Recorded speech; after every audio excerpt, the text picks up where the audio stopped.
꼭 그렇게 마당쇠처럼 충성해야 하냐? 너무하네. 어떻게 해? 내년에 과장으로 승진할 거면 상무님한테라도 잘 보여야지. 나도 당신이랑 오붓하게 집에서 좀 쉬고 싶다. 아내와 좋은 시간을 보내려던 차에 중국 출장 중인 상무님에게 연락이 왔다. 댁에서 부탁할 일이 생겼다고 하니 아내가 뒤따라 나오며 계속해서 불평을 늘어놓았다. 나는 그런 아내를 뒤로하고 차를 몰아 상무님 댁으로 향했다. 김 대리님 왔어요? 네, 사모님. 상무님이 집에 급한 일이 생겼다고 하셔서 한번 가보라고 하셨어요. 김 대리님이 우리 남편 때문에 쉬는 날 고생이 많아요.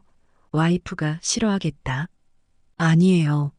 이렇게 아름다우신 사모님과 함께 있는 게 저한테는 더 영광이죠.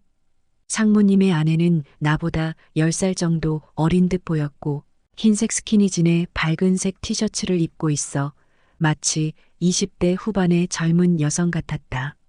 매번 그녀를 볼 때마다 그녀의 뇌세적인 매력에 끌리게 된다. 사모님, 어떤 일 때문에 부르셨어요? 김 대리님, 뭐가 그리 급해요? 아직 점심 안 먹었지? 이리로 와서 앉아봐요. 사모님을 따라 주방으로 가니 식탁에는 오징어 무침, 잡채, 소갈비찜, 된장국 등 내 입맛을 저격할 만한 음식들이 가득 차려져 있었다. 김 대리님, 일단 밥부터 먹고 이야기해요. 상무님은 좋으시겠어요. 사모님처럼 요리도 잘하시고 젊고 미인이신 와이프를 두셔서 호호 젊은 아내를 두면 뭐해요? 제대로 써먹지를 못하는데. 사모님은 뼈 있는 말을 던졌다. 나도 모르게 머쓱해졌다. 왜요? 요즘 상무님이 좀 소홀하신가 봐요? 하하. 애써 웃으며 분위기를 반전시키려 했지만 사모님은 부끄러움도 없이 남편의 흉을 보며 신세 한탄을 시작했다. 우리 신랑 나이가 드니까 아무튼 요즘 영 못마땅해요. 어디 가서 젊은 애라도 하나 둬야 될까 봐요.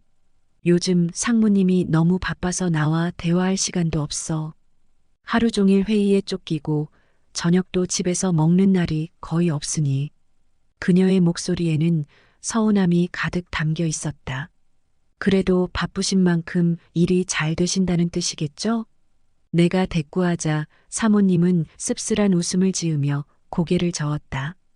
그렇긴 한데 가끔은 혼자 집에 앉아 있으면 정말 외로워요. 일하는 것도 좋지만 누군가와 함께 나누는 시간이 더 중요하지 않나요? 상무님이 바쁘신 건 이해하지만 사모님께서 느끼는 외로움은 어떤 건지 잘 알 것 같아요. 사모님은 내 말을 듣고 잠시 침묵을 지키다가 눈을 빛내며 나를 바라보았다. 암튼 그런 날이 반복되면 점점 그리움이 커져요. 그녀의 목소리가 떨리기 시작했다. 그리고 씁쓸한 웃음을 지으며 내 눈을 똑바로 쳐다보며 말했다. 남편의 부하 사원 앞에서 이런 얘기를 하는 것이 적절치 않아 보였지만 사모님은 만족스럽지 못한 마음을 쏟아내고 있었다. 아참, 내가 김 대리님 앞에서 별 얘기를 다 했네. 방금 한 얘기는 그냥 잊어줘요. 아니에요. 그런 얘기를 어디서 하겠습니까? 걱정 마세요. 비밀 반드시 지켜드릴 테니 앞으로 그런 말 하고 싶으면 언제든 저한테 하세요. 역시 내가 사람을 잘 봤다니까요. 김 대리님은 성격도 참 좋으세요.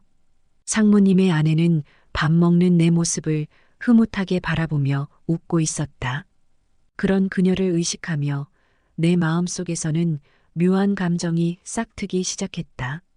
김 대리님, 혹시 진급하는데 제가 좀 도와드릴까요? 사모님이 조심스레 내게 말을 걸었다. 그녀의 목소리는 부드럽고 따뜻했지만 그 말의 무게는 가볍지 않았다. 네, 사모님? 나는 순간 놀라서 대답했다. 상무님 아내가 나를 돕겠다고 나서다니 믿기 힘든 제안이었다. 상무님께 신경 좀 써달라고 말씀해 줄 수는 있는데 우리 자기 때문에 주말에도 이렇게 고생하시는데 그녀의 말이 이어졌다. 나는 그때 아내의 표정을 떠올렸다. 그녀가 요즘 힘들어 보이는 이유가 무엇인지 알고 있었다. 그래서 나는 반사적으로 고개를 끄덕였다. 그래 주시면 저야 고맙죠. 사모님은 나를 보며 조금 웃음을 지었다. 그럼 앞으로 종종 저랑 만나줄래요? 네. 그게 무슨 말씀? 나는 잠시 혼란스러웠다. 그녀의 말이 내게 뭔가 특별한 의미로 다가왔기 때문이다. 아니, 그냥 상무님 해외 출장 갈 때 가끔 저희 집에 와서 저랑 식사도 하고 이야기도 나눠달라는 거예요. 그녀의 눈빛은 진지했다. 나는 잠시 말문이 막혔다. 이런 제안은 예상치 못한 상황이었고 나는 그녀가 원하는 바가 무엇인지 감히 가늠할 수 없었다. 그녀가 왜 나에게 이런 제안을 했을까? 여러 생각이 머릿속을 스쳤다. 그럼 제 아내는 내 마음속의 불안감이 수면 위로 떠올랐다. 아내에게는 말하지 않는 게 좋을까요? 사모님은 고개를 가볍게 저으며 말했다. 아내분도 이해할 수 있을 거예요. 다들 바쁘니까 가끔 소소한 대화가 필요하잖아요.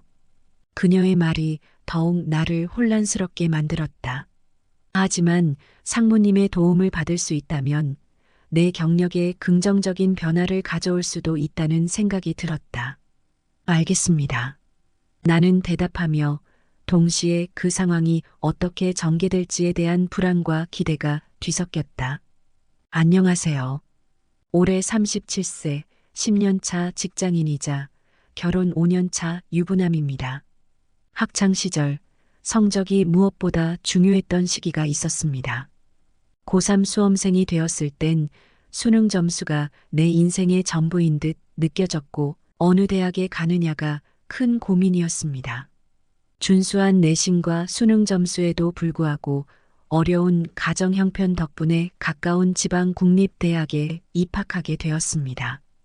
대학 생활 내내 나는 술자리와 여성들을 쫓아다니며 자유를 만끽했습니다. 과 동기와 동아리 친구들, 후배들, 심지어 소개팅을 통해 만난 이혼녀와도 클럽에서 즐거운 시간을 보내곤 했습니다. 부산 여행에서는 후배의 여자친구와 눈이 맞는 일도 있었죠. 하지만 군 제대 후 대학을 졸업하면서 모든 게 변하기 시작했습니다. 취업이란 인생의 큰 갈림길에서 어떤 회사에 들어가느냐에 따라 나를 대하는 사람들의 태도도 달라지기 마련이었습니다. 운 좋게도 대학 졸업 6개월 만에 서울로 상경해 대기업에 취업하게 되었습니다. 그렇게 일하면서 지인의 소개로 만난 아내는 사회초년생으로 갓 졸업한 젊고 싱그러운 모습으로 내 앞에 나타났습니다. 그녀의 피부는 잡티 하나 없이 매끈하고 서울 사투리의 상냥한 말투는 내 가슴을 설레게 만들었습니다. 웃을 때 한쪽 볼에만 살짝 들어가는 보조개는 나를 첫눈에 반하게 만들기에 충분했죠. 아내의 첫 모습에 나는 순간적으로 넋을 잃고 바라보았고 눈이 마주쳤을 땐 마치 몰래 훔쳐보던 사람이 걸린 듯 얼굴이 붉어졌던 기억이 생생합니다. 아내는 내가 쓰는 경상도 사투리를 재미있어하며 내 말 한마디에 깨르르 웃었습니다. 점잖은 남자들만 보던 그녀에게 거친 남자인 나의 모습이 신기했던 것인지 애프터를 쉽게 받아주었습니다. 그렇게 1년의 연애 끝에 우리는 결혼이라는 새로운 시작을 맞이하게 되었습니다. 대기업에 취업하고 어리고 예쁜 아내와 결혼하면 내 인생이 평탄하고 행복할 것이라 믿었습니다. 하지만 입사 10년 차가 지나도록 과장으로 승진하지 못하고 만년 대리로 지내는 현실은 큰 스트레스를 안겼습니다. 이로 인해 퇴사까지 고려할 정도로 마음의 고통이 깊어졌습니다. 입사 동기들 중에서도 승진해서 누락된 친구들은 지방으로 좌천되거나 자존심이 강한 친구들은 퇴사를 결심하기도 했습니다. 지방대 출신인 나에게는 회사의 임원들과의 학연이나 인맥이 없어 주위에서는 올해 승진이 어렵다는 소문이 돌기 시작했습니다. 그런 소리를 들을 때마다 어깨가 축 처지고 의기소침한 상태로 지내기만 했습니다. 그런 나의 상태가 아내에게도 영향을 미쳤는지 어느 날 아내는 나의 안색을 걱정하며 말했습니다. 요즘 정말 안색이 안 좋고 마치 병든 병아리 같아 보여. 혹시 과장으로 진급하지 못해서 그런 거야?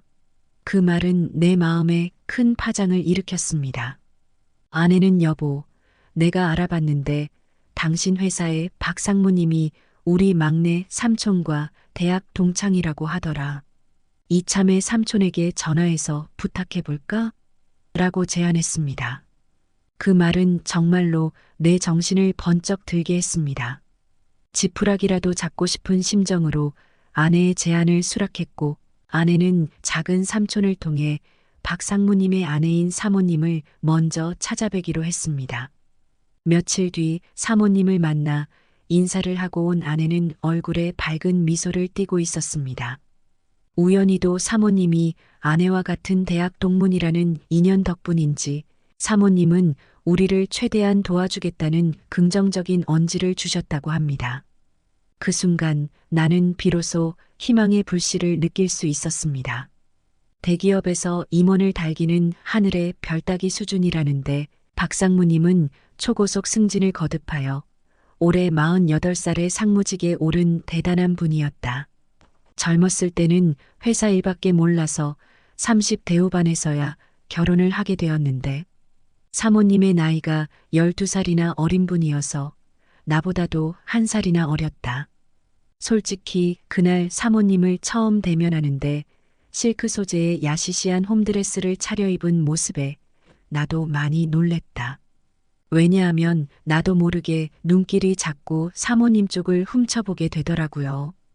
반주로 술 한 잔씩 돌면서부터는 서먹했던 분위기도 금세 아주 화기애애해졌고 술잔이 거듭될수록 상무님 부부와도 점점 허물없이 대화하고 상무님이 워낙에 오픈마인드라서 그런지 생각지도 못하게 웃고 떠들면서 친구네 부부와 놀고 있나 착각할 정도로 짙은 농담까지 나누며 거리낌 없는 시간을 보내고 있었습니다.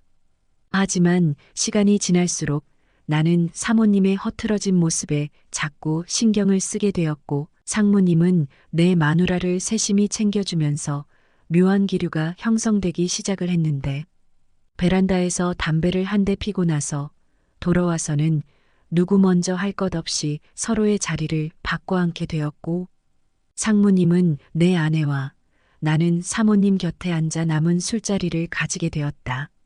이때부터는 생각지도 못한 일들이 펼쳐지게 되었는데 아내는 남편을 위해 잘 보여야 된다는 생각에 계속해서 상무님께 꼬리치며 애교를 부려댔고 그렇게 들러붙는 아내를 상무님은 매우 흡족해하며 즐기는 듯 했다. 옆에 있던 사모님도 남편의 평소 보지 못했던 모습에 질투가 생겼는지 더욱 내 곁으로 바짝 다가와 앉으며 귓속말을 했다. 김대리, 오늘은 늦었으니깐 여기서 가고 가요. 곧장 아내에게 물었다.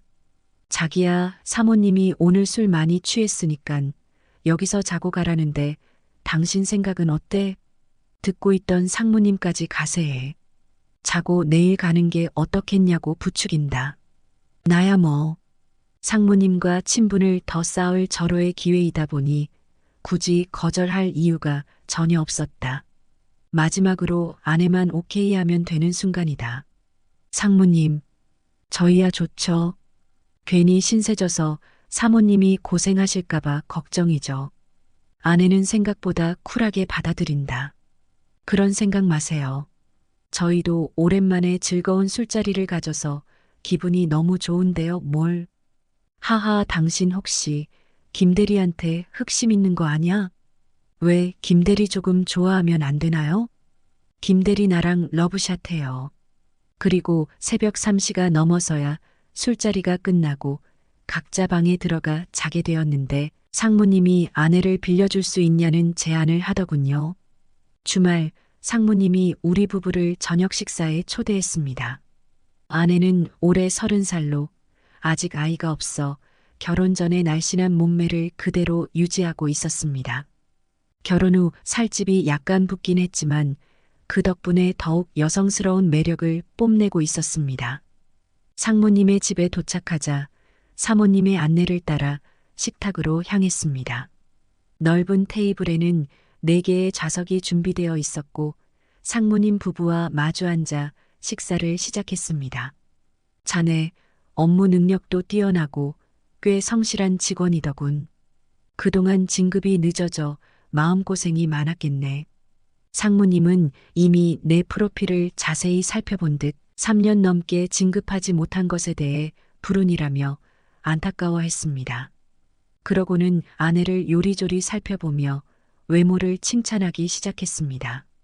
김대리 아내분, 무척 아름다우시군요. 정말 부럽습니다. 그의 음흉한 시선이 아내에게 쏠리는 것을 보며 불안감이 점점 커졌습니다. 아내는 상무님의 시선에도 불구하고 그의 기분을 상하게 해서는 안 된다는 생각이 들었는지 저도 상무님 같은 스타일의 남자를 좋아해요라고 사탕 발린 듯한 말로 그의 비위를 맞추고 있었습니다. 하, 그러세요? 우리가 서로 더 이상형에 가까운 것 같은데 이렇게 늦게 알게 되어 아쉽네요. 상무님의 말에 아내는 웃으며 동의했지만 나는 그 속마음이 궁금하고 불안한 기분을 감출 수 없었습니다. 자기야, 잠깐만 기다려봐. 새 아파트로 이사 온 지 이제 6개월이잖아. 대출금도 한참 남아있는데 만약에 내가 회사 그만두기라도 한다면 곤란해질지도 몰라. 아내의 걱정 섞인 목소리가 울렸다. 그렇다고 해도 그런 일을 어떻게 하자는 거야? 내가 반문하자 아내는 고민에 빠진 듯 했다. 그럼 안 된다고 거절하자. 내가 상무님께 이야기할게. 그녀의 결단에 나는 잠시 멈칫했다. 여보, 잠깐만 기다려봐. 우리가 지금 다 된 밥에 재를 뿌릴 수는 없잖아. 그냥 시키는 대로 하자. 아내는 잠시 생각할 시간을 달라고 했지만 결국 상무님의 제안을 받아들이기로 했다. 그녀의 곁에는 사모님도 있었고 회사에서 든든한 뒷배경이 되어줄 거라는 생각에 나로서는 그리 손해보는 일도 아니었다. 그리고 6개월의 시간이 흘러 드디어 나는 과장으로 진급하는 쾌거를